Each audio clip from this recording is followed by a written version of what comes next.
नमस्कार। भारतीय सभ्यता व संस्कृति का परिचय देते हुए मैं मिसेस चुग आपका स्वागत करती हूँ। पिछले वीडियो में मैंने कहा था कि मैं आपको अगले वीडियो में अमर कथा के विषय में बताऊंगी, जो भगवान शंकर ने माँ पार्वती को सुनाई थी अमरनाथ की गुफा में। आप लोगों ने ध्यान दिया होगा, भगवान शंकर हमेशा ध्यान की मुद्रा में रहते हैं, ध्यान करते हैं। तो माँ पार्वती ने एक बार उनसे कहा कि जब लोग तो आपका ध्यान करते हैं तो आप किसका ध्यान करते हैं, मुझे बताइए, मैं भी उसका ही ध्यान करूँगी। भगवान ने कहा कि मैं तुम्हें उसके विषय में नहीं बता सकता, और अगर मैं बताऊँगा भी तो तुम सुन नहीं पाओगी। माँ ने कहा ऐसा कैसे हो सकता है, मैं ज़रूर सुनूंगी, आप मुझे बताइए, मैं भी उसी का ध्यान करूँगी। भगवान शंकर ने उन्हें जब वो कथा कहने लगे तो उन्होंने कहा कि जब मैं वो कथा बोलूँगा तो मैं आंखें बंद करूँगा, ध्यान करूँगा, तो तुम मुझे ना उस हाँ ठीक है, अच्छा, ऐसे बोलती रहना ताकि मुझे पता चले कि तुम उसको सुन रही हो। माँ ने कहा ठीक है। इस बीच में भगवान ने वहाँ से सभी जीव जंतुओं को हटा दिया, क्योंकि इसको सुनने का अधिकार मैंने पहले ही बताया किसी को नहीं है। वो एक पेड़ के नीचे बैठे हुए थे, उस पेड़ पर एक तोता रहता था। भगवान के प्रभाव से तोता तो उड़ गया, लेकिन वहाँ पर एक उसके घोंसले में एक अंडा पड़ा हुआ था। भगवान ने जैसे ही वो कथा कहनी शुरू की, उस अंडे को तोड़कर उसमें से तोता निकला। उस जीव ने वो सारी बातें सुन ली थी।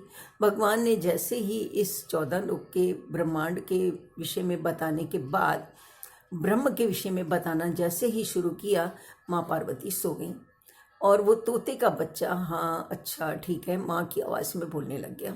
भगवान ने पूरी कथा उन्हें सुना दी। कथा खत्म हुई। माँ ने कहा प्रभु आपने क्या बोला, मेरी तो आंख लग गई थी, मैं सुन ही नहीं पाई। तो भगवान बोले कि तो फिर कौन था यहाँ पर, क्योंकि कोई तो था जो हमें जवाब दे रहा था। उन्होंने इधर उधर दृष्टि उठाई तो देखा वहाँ से तोता उड़ के जा रहा था।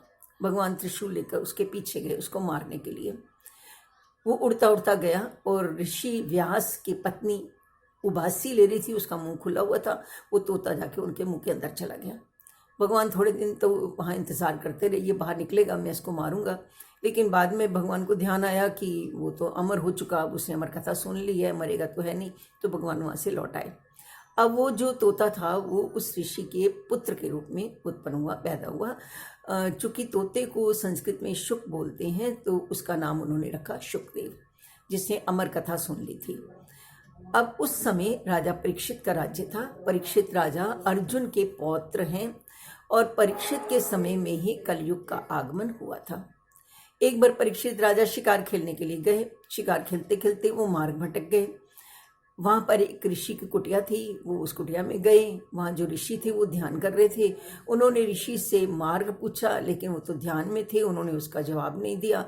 तो राजा को कलयुग के प्रभाव से क्रोध आ गया। वहाँ पर एक मरा हुआ सांप पड़ा था। राजा ने उस सांप उठा के ऋषि के गले में डाल दिया और वहाँ से चले गए। ऋषि का पुत्र स्नान करने के लिए गया हुआ था। जब वो लौट के आया तो उसने देखा पिता के गले में मरा हुआ सांप पड़ा है, तो उसको भी क्रोध आ गया और उसने श्राप दे दिया कि जिस व्यक्ति ने मेरे पिता के गले में ये सांप डाला है, आज के 7 दिन के बाद उसको यही सांप काटेगा और उसकी मृत्यु हो जाएगी। ऋषि का ध्यान टूटा। उन्होंने पुत्र से कहा तुमने ठीक नहीं किया, राजा तो धर्मात्मा है। तो उन्होंने उस राजा को ये संदेश भिजवा दिया कि आपको श्राप लग गया है और आपकी 7 दिन के बाद मृत्यु हो जाएगी। राजा ने अपने मंत्रियों की सभा बुलाई और उनसे पूछा कि मुझे क्या करना चाहिए। एक मंत्री ने बताया कि अपने राज्य में शुकदेव मुनि रहते हैं जिन्होंने अमर कथा सुनी है। यदि वो कथा आपको सुना दें तो आप अमर हो जाएंगे और आपकी मृत्यु नहीं होगी।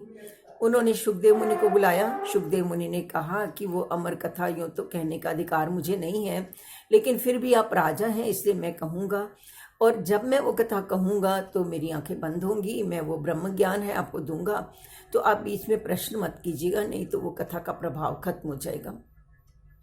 राजा ने कहा ठीक है। अब उन्होंने वो ज्ञान उनको देना शुरू किया।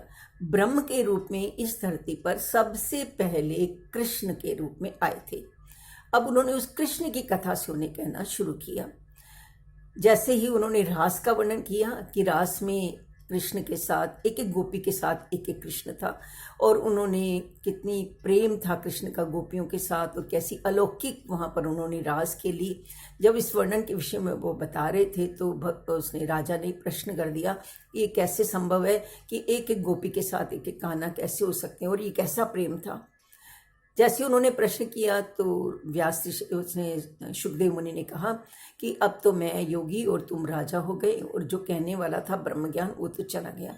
अब मैं कृष्ण की कथा तो पूरी कर दूंगा, लेकिन ब्रह्म ज्ञान तो मैं नहीं दे सकता, उसका प्रभाव खत्म हो गया। तो ये अमर कथा थी जो सुखदेव मुनि ने सुनी थी, और जिसको सुन करके वो अमर हो गए थे। और उस अमर कथा के विषय में, मतलब मेरे कहने का तात्पर्य है उस ब्रह्म के विषय में, जिसमें वेदों में भी जिसके लिए लिखा गया है, जिसकी स्तुति गायत्री मंत्र में भी की गई है, जिसके विषय में अनेकों श्लोकों में अनेकों उदाहरण भरे पड़े हैं। और केवल श्लोकों में ही, वेदों में ही नहीं, कुरान में, बाइबल में, यहाँ तक कि गुरु ग्रंथ साहब में, जितने भी धार्मिक किताबें हैं उन सब में उस ब्रह्म के विषय में संकेत किए गए हैं, जिसके विषय में हमें जानना चाहिए। जो एक हैं, जिसके लिए कहा गया है एको ब्रह्म द्वितीयो नास्ति। तो हर श्लोक में आप पाएंगे कि उसी ब्रह्म के विषय में संकेत किया गया है। धन्यवाद, नमस्कार।